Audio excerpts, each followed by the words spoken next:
नमस्कार दोस्तों, जय श्री राम, जय बागेश्वर धाम, जय जय सिया राम। दोस्तों, कार्तिक स्नान 2023 जैसा कि नाम से ही विख्यात है, प्रसिद्ध है। कार्तिक माह में स्नान का पुण्य। दोस्तों, यदि आप अपने जीवन में कुछ पुण्य कमाना चाहते हैं कि कुछ लाभ आपको मिले, आपके जीवन संवर जाए, साथ ही आपके कर्ज, रोग, पाप, नाश सब कुछ ठीक हो जाए, बहुत परेशान है, बहुत ही ज़्यादा चिंता में हैं, तो दोस्तों कार्तिक माह में स्नान का ये पुण्य आप कभी मत छोड़िएगा। दोस्तों, आप नहीं जानते हैं कि कार्तिक माह में स्नान करने का कितना लाभ मिलता है, 100 गुना पुण्य मिलता है दोस्तों।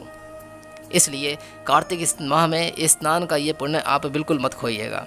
दोस्तों, आज की इस वीडियो में मैं आपको सारी विधि बताने जा रहा हूँ। कार्तिक माह में स्नान की क्या विधि है, कौन से वो 2 उपाय हैं जिनको करने से दोस्तों आपके रोग, शोक, पाप, नाश, कर्ज और धन प्राप्ति आपको होने वाला है। दोस्तों, श्री हरि विष्णु जी, ये तो आप जानते ही हैं कि जल में रहते हैं, और जहाँ श्री हरि विष्णु जी की पूजा हो वहाँ लक्ष्मी माता का विचरण न किया जाए तो दोस्तों ऐसा हो नहीं सकता। इसीलिए आज की इस वीडियो को बिल्कुल मिस मत करिएगा। कार्तिक माह में स्नान का ये पुण्य दोस्तों लाखों करोड़ों लोग इसका प्रयोग करते हैं। आप भी अपने जीवन को अगर संवारना चाहते हैं, कुछ बदलना चाहते हैं, यदि आप चाहते हैं कि माँ लक्ष्मी आपसे प्रसन्न हो जाएं, श्री हरि विष्णु जी का आपके ऊपर आशीर्वाद सदैव जीवन भर तक बना रहे, तो दोस्तों कार्तिक माह में स्नान जरूर करिएगा। क्या है दोस्तों इसके उपाय, क्या है धार्मिक मान्यता, कितना है महत्व इस कार्तिक स्नान का। दोस्तों, आप नहीं जानते हैं कि इस कार्तिक माह में स्नान करने का कितना लाभ मिलता है, कितना करोड़ों पुण्य मिलता है। आप अपने जीवन में यदि आपने बहुत सारे पुण्य कमाए हैं तो दोस्तों कार्तिक माह में स्नान करने का यह पुण्य आप बिल्कुल मत छोड़िएगा। आइए बढ़ते हैं वीडियो की तरफ और जानते हैं दोस्तों इसकी विधि क्या है इसके नियम, कौन से वो 2 उपाय हैं जिनको करने से दोस्तों आपको माँ लक्ष्मी प्रसन्न हो जाएंगी और साथ ही आपकी गरीबी जड़ से मिट जाएगी।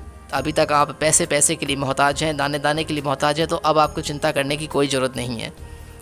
दोस्तों, निवेदन करना चाहूँगा कि एक वीडियो बहुत ही मुश्किल और मेहनत से बनाई जाती है। इतना सारा ज्ञान इकट्ठा करने के लिए हम आपके लिए दिन रात मेहनत करते हैं। इसलिए अनुरोध करना चाहूँगा कि अगर अभी तक आपने इस वीडियो को लाइक नहीं किया है तो प्लीज़ एक बार लाइक करके चैनल को सब्सक्राइब कर दीजिएगा, ताकि श्री हरि विष्णु और माता लक्ष्मी का आशीर्वाद आपके जीवन पर सदैव बना रहे। दोस्तों, हिंदू धर्म कार्तिक मास को बहुत ही पवित्र और शुभ माना जाता है। कार्तिक मास हिंदू पंचांग का 8वां महीना होता है। हिंदू पुराणों में कार्तिक माह में धर्म, कर्म, जप, तप, व्रत, पूजा पाठ, स्नान, ध्यान और दान आदि करने से कई गुना पुण्य की प्राप्ति होती है।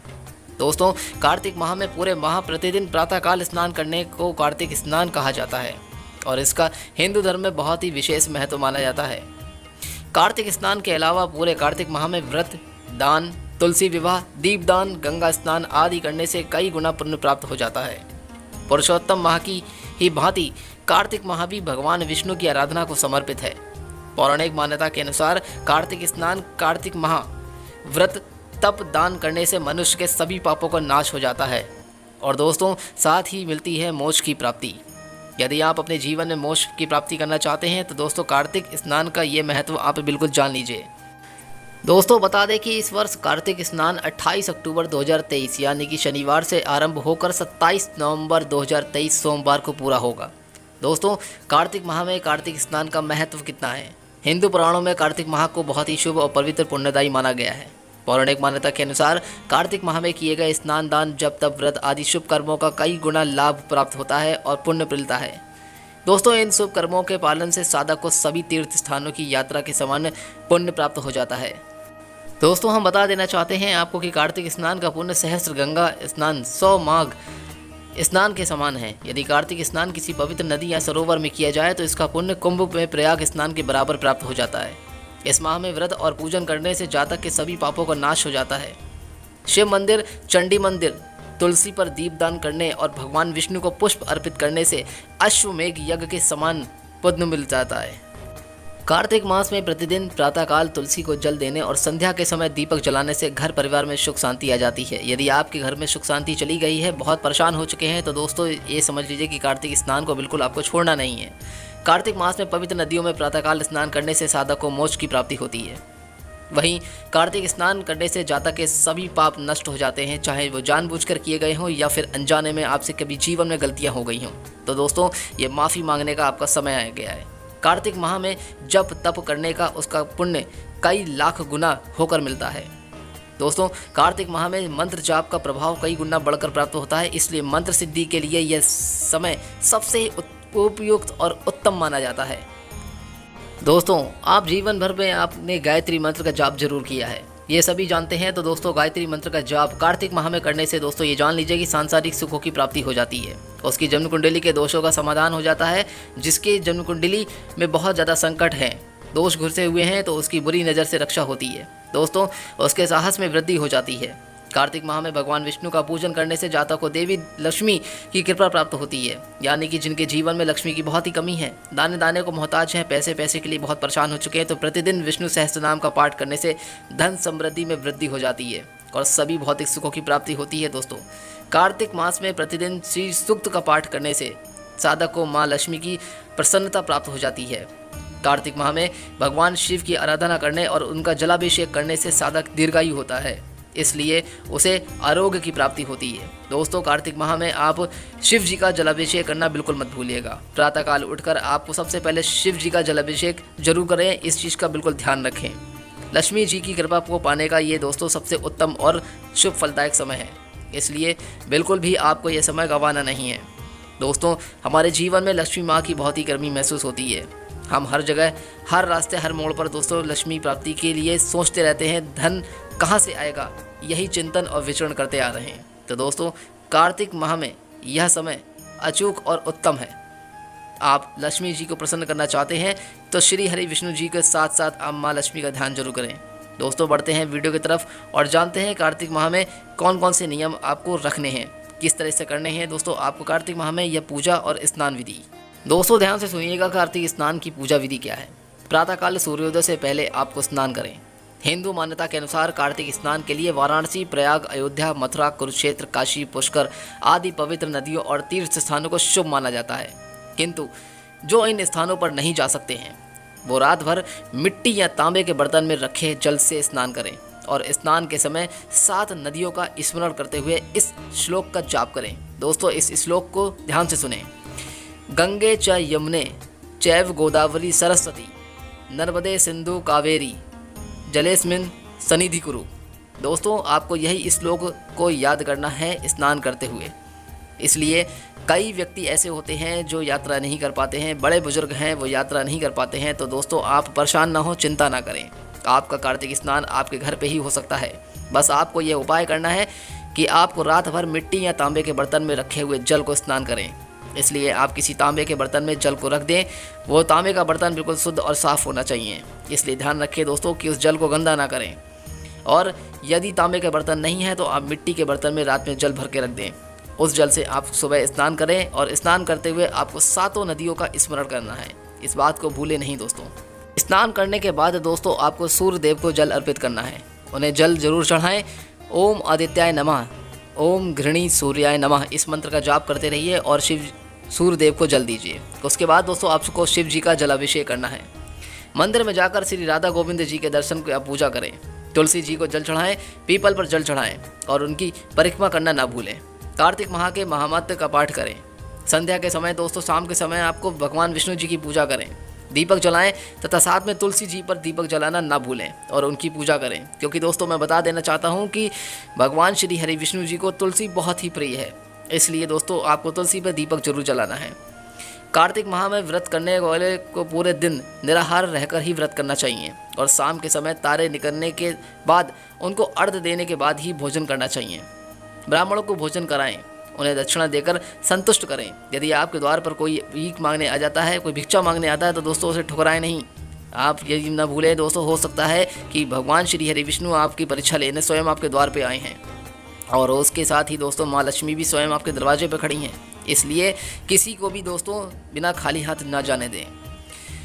कार्तिक मास में दान करने का, उसका पुण्य करने का सहस्त्र गुना अधिक हो जाता है।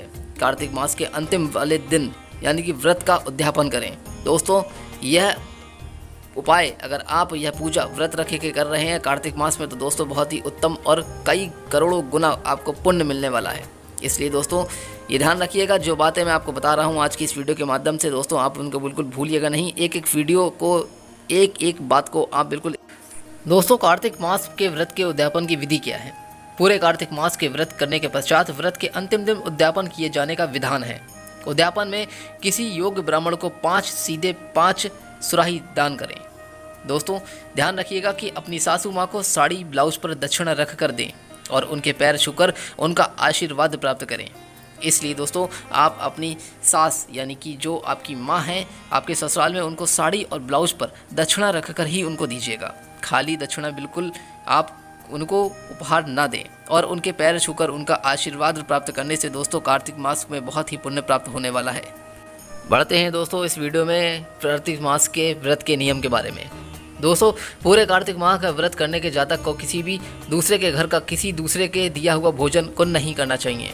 दिन भर निराहार रहकर व्रत करें, यानी कि कुछ भी ना खाएं और संध्या के समय तारों को अर्घ्य देने के बाद ही एक समय भोजन करें। ब्रह्मचर्य नियम का पालन करें। दोस्तों कार्तिक मास में ब्रह्मचर्य नियम का पालन सबसे जरूरी और उत्तम माना जाता है, इसलिए मन कर्म वचन से शुद्ध आचरण करें। सात्विक जीवन जिएं। रात्रि को भूमि पर ही निद्रा करें। तला मसालेदार मांसाहारी प्याज, लहसुन, लौकी, गाजर, नाशपाती, उड़द दाल, मूंग दाल, चना दाल, मटर का सेवन ना करें। मदिरापान बिल्कुल भी ना छुएं। परनिदा, चोरी, असत्य, क्रोध आदि से बचें। भोजन में दोस्तों आपको गेहूं, जौ, मूंग, दूध, दही और घी कर सेवन करें। ऐसा करने से जातक के सभी पाप, रोग, दोष, शोक, नोक सभी का नाश हो जाता है। तो दोस्तों ये थे व्रत के नियम। अब आइए बता दें कि कौन से वो 2 उपाय हैं जो आपको करने हैं स्नान से पहले। दोस्तों ध्यान रखिएगा कि जब भी आप ब्रह्म मुहूर्त में उठें तो सबसे पहले दोस्तों आप तुलसी के आसपास अपनी साफ़ सफाई जरूर कर लें। दोस्तों अगर आपके घर में तुलसी है तो तुलसी के आसपास की साफ़ सफाई जरूर रखनी है, क्योंकि दोस्तों एक बार फिर से बता देना चाहता हूँ कि श्री हरि विष्णु जी को तुलसी बहुत ही ज़्यादा प्रिय है। इसलिए कोई भी चीज़ अगर आप श्री हरि विष्णु जी को भोग लगा रहे हैं तो उसमें तुलसी दल जरूर शामिल करें, क्योंकि दोस्तों तुलसी दल शामिल करने से आपको श्री हरि विष्णु जी का और साथ ही माँ लक्ष्मी का आशीर्वाद तुरंत ही प्राप्त हो जाता है। यदि आप ये बात नहीं जानते हैं तो इसको आप जरूर करके देखें। साथ ही दोस्तों आपको यह उपाय भी करना है कि सबसे पहले दोस्तों आपको जब आप स्नान करें तो आप ये ध्यान रखें कि आपको स्नान करने के साथ उसमें आंवले का चूर्ण यानी कि सूखा आंवला और काले तिल आपका प्रयोग करना है। दोस्तों काले तिल जो होता है वो पापों को नाश करता है और आंवले से मिलती है लक्ष्मी प्राप्ति, लक्ष्मी जी का मिलता है आशीर्वाद। दोस्तों यदि आप नहीं जानते हैं तो आप आंवले का प्रयोग जरूर करें। इसलिए आपको आंवले और काले तिल का एक पेस्ट यानी कि एक लेई तरह की तैयार कर लेनी है। उसको उपटन के तौर पर आप अपने शरीर पर लगाएं और उसके बाद ही आप स्नान करें। दोस्तों ऐसा करने से कार्तिक माह में आपको लक्ष्मी प्राप्ति का वरदान मिल जाता है। माँ लक्ष्मी आपसे बहुत ही ज़्यादा प्रसन्न हो जाती हैं। यह जो उपाय जो भी करता है दोस्तों उसके घर में कभी भी धन की कमी नहीं रहती है। इसलिए कार्तिक मास में दोस्तों आपको सूखे आंवले और काले तिल का चूर्ण बनाकर उसका लेई का तरह उपटन लगाकर आप उससे स्नान करें। दोस्तों इसके बाद ही दोस्तों बात आती है दीपदान की। दोस्तों दानों में दान सबसे महादान होता है, लेकिन दोस्तों दीपदान का एक अलग ही विशेष महत्व माना जाता है। मैंने जो आपको आंवले का चूर्ण और काले तिल का जो प्रयोग बताया है दोस्तों, यह उपटन आपको किस दिन नहीं लगाना है इस बात का आप विशेष ध्यान रखें। ध्यान से सुने दोस्तों, आपको सप्तमी, द्वितीया, नवमी, दशमी, त्रयोदशी और अमावस्या के दिन आपको यह उपटन लगा के नहीं नहाना है। बाकी दोस्तों कार्तिक मास में आप बाकी के दिनों में इस उपटन से स्नान कर सकते हैं। दोस्तों दीपदान का विशेष महत्व माना जाता है, इसलिए दीपदान कहाँ करना चाहिए यह भी जान लीजिए। वीडियो में जानने से पहले दोस्तों एक बार इस वीडियो को लाइक जरूर कर दीजिएगा। चैनल को प्लीज़ सब्सक्राइब करना मत भूलिएगा ताकि आपके ऊपर श्री हरि विष्णु और माँ लक्ष्मी का आशीर्वाद प्राप्त हो। दोस्तों दीपदान अगर आप करना चाहते हैं तो किसी जलाशय पे, तालाब के किनारे या जहाँ से जल का स्रोत है आपके घर में, वहाँ पर दीपदान जरूर करें। दोस्तों दीपदान का बहुत ही उत्तम और विशेष फल माना जाता है। इससे करने से दोस्तों आपको करोड़ों पुण्य की प्राप्ति होती है। दोस्तों सबसे प्रमुख जो दीपक होता है वो आकाश दीपदान के लिए होता है। इसलिए अगर आपके घर में जो सबसे ऊंची वाली जगह है, यानी कि कहने का मतलब यह है कि अगर आपके छत पे जितनी भी ऊंची जगह है, कोई सबसे ऊंचा स्थान, वहाँ पर आप ब्रह्म मुहूर्त में एक दीपक जरूर जलाएं और संध्या काल में भी, ये आप भूले नहीं। दोस्तों यह दीपक प्रमुख दीपक माना जाता है और आकाश के लिए दीपदान किया जाता है।